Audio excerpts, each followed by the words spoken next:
Yeah, so like I said, my name is Ihar Heneralau, also like friends, and people call me Igor because that's another pronunciation of my name. I'm CEO, one of the co-founders of ICVR, and just a little bit about us. We founded our studio back in 2016, coming from game development side, and we have three divisions. IC Studio focused still on game development, primarily we do an outsource and co-development with larger game studios and publishers. And then we have ICVR, which is focused on immersive media and virtual reality, augmented reality. And back in 2018, 2019, we started heading towards the media entertainment and visual effects. And with this way, we've started going first through digital avatars, producing digital avatars, doing props and different art assets for visual effects. And then we basically started working on LEDs, virtual production, and animation. And last year, we launched our new division, IC Tools, where we focus on building pipelines and consulting different studios on creating best processes and workflows for the virtual production. And we are grateful to have such amazing partners, and thank you again to our friend Guy Finley and MESA for having us here. So today I wanted to dive into the what's the perfect VAD workflow. And from our side, it was more or less like a marketing initiative because there are no perfect workflows. Each workflow is broken in a way because it's built during fires of production, and we kind of all been there. But I want to use this video as an example of one of our internal projects.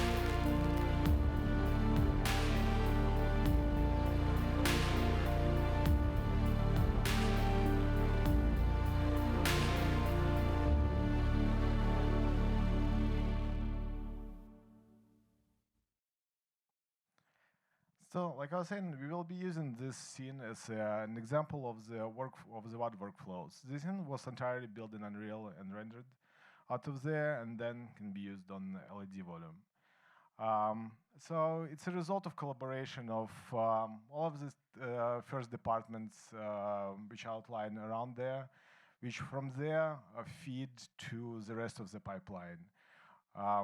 And generally, you can see during a larger production, there are like multiple studios and multiple people collaborating together and passing off the files to each other and creating amazing content.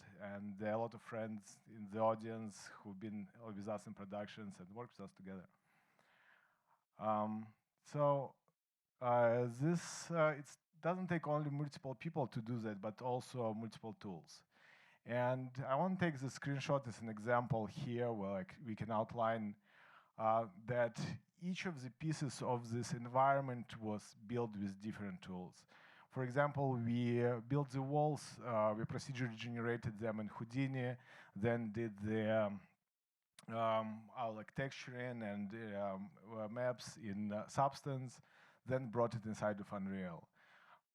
We built the number for the floor where you see the little moss, etc. Majority of that it was built as decals in Photoshop, then brought into Substance Painter, where we built like different bossing maps, etc., and brought them inside of Unreal. The wooden beams were built in combination between Maya and Substance and brought it to Unreal.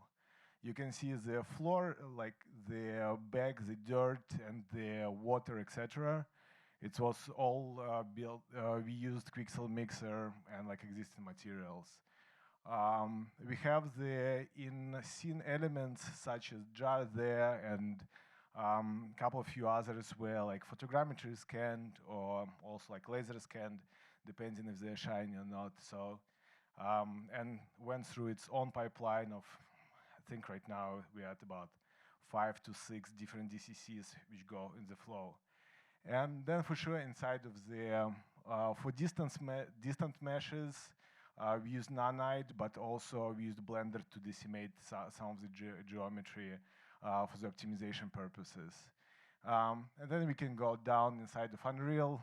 Basically, we have for like specific tools for the terrain inside of Unreal. We can for the fog its own, and etc. etc.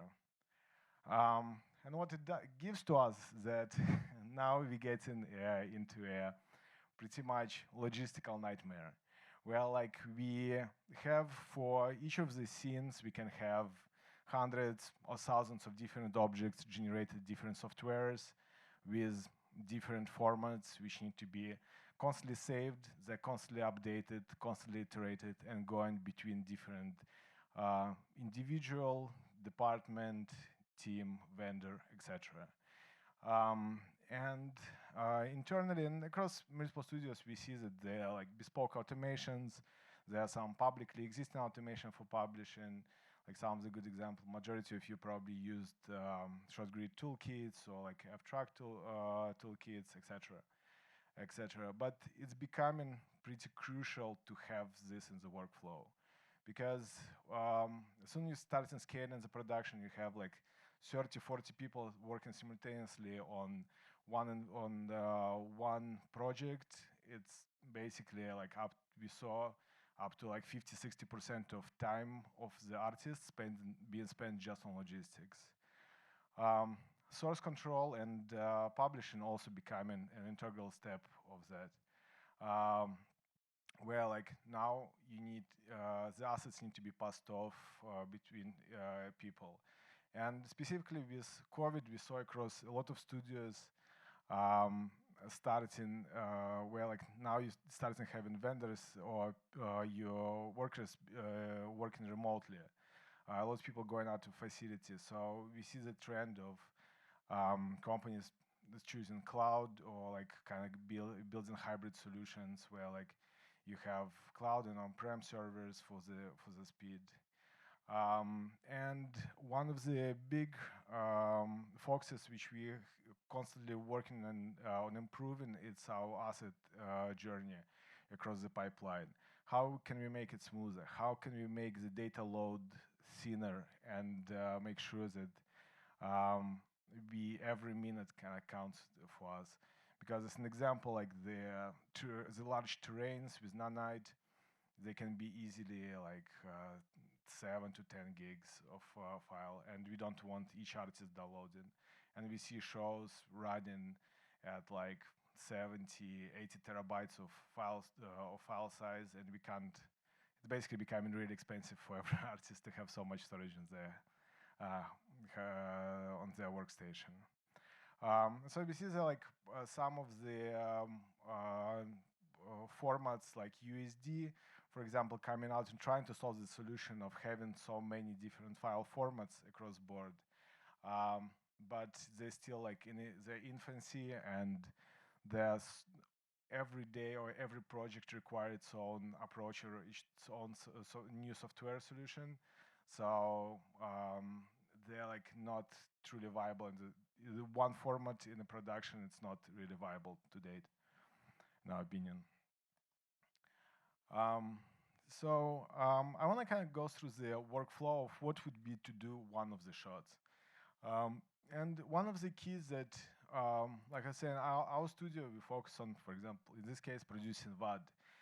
But we don't work in the vacuum. And here's this diagram. We have the full workflow of like from what it comes from idea, how it flows to the end. And if you take, for example, a shot we have at the beginning where you have a drone shot, which would be then composed with what you shot in LED wall, your assets will be traveling across all of the production. From in the beginning, the asset's gonna go between VAD team and the previous team, stunt viz, tech viz teams. Then they're gonna go to the stage. From the stage, they're gonna go to the VFX and post house, and as well VFX in post house would often try to pick up the source files from the VAD teams, previous teams, etc., to be able to compose together.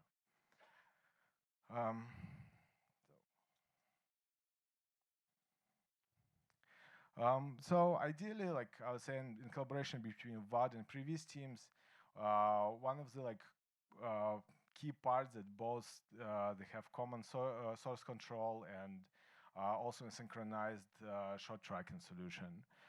Because oftentimes, previous house, they have the Unreal Engine artists in-house.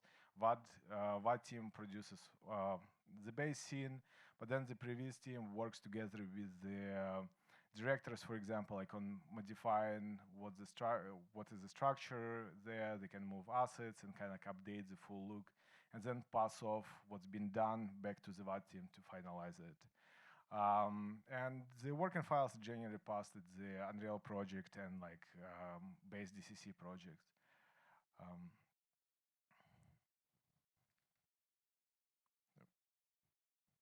And so when the stage, when we pass in the data from the stage to the to the post, we always need to collect the camera metadata and animation data, and the LED and light LED color and LED color and light metadata. And oftentimes on the stage, there are a lot of modifications which been done on the environments. For example, you might need to edit the texture, or you might need to edit the materials to color match your practical set to the LED set. And then when your VFX house picks up the already what you shot on the stage and trying to match it with the source file, oftentimes the lacking of the kind of source data from the stage. So I want to kind of dive deeper on what we actually currently doing. So a lot of time, again, there on the first part where like on the collaboration between the previs and VAD teams, oftentimes currently there are no unified source control, there are no unified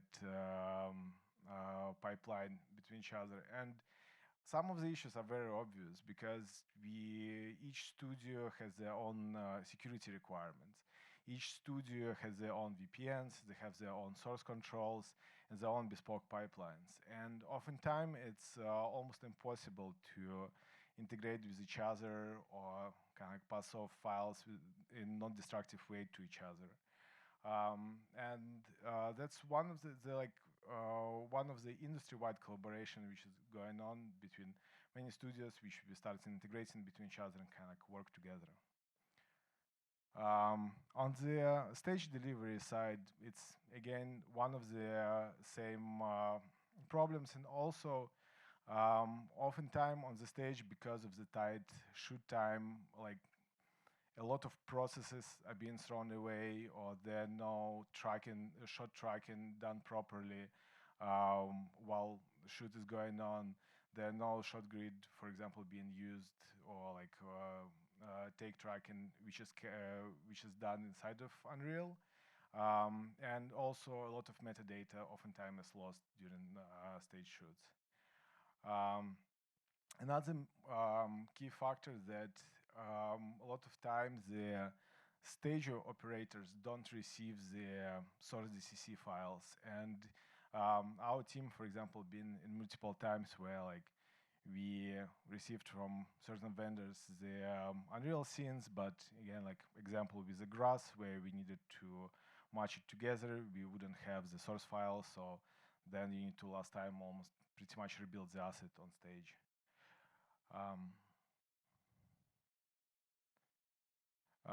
And again, on the stage metadata, which goes to the post VFX, oftentimes they're like very small collaboration amount between the VAD department and the VFX houses, because they're like almost, if it's not the same VFX house who does VAD and VFX, Most of times they're hired pretty much in the separate timelines and they don't communicate with each other.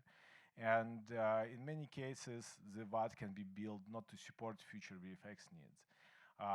Oftentimes, some of the specific requirements of the VFX house can be even not addressed, can be just addressed in the future, and it's becoming like people are basically scrambling on finding necessary assets. And VFX houses oftentimes need source files, and when it's like two different companies collaborating, oftentimes they're like a problem of who owns what and where it's coming from. And another part on when you go into VFX with the stage, with footage which you shot on the stage, it's crucial to have as much as possible information on what was done on the stage itself. It's crucial to have HDRIs of each lighting setup. It's crucial to have at least like photo references of the physical of the practical set, because this way, if you more information as a VFX vendor you have, easier it's become and faster it's become for you to complete your comp job. And the problem of that if you don't receive enough information, then it's becoming more work, then it's becoming more expensive. So in to reduce the budget, let's try to pass to each other as much information as possible.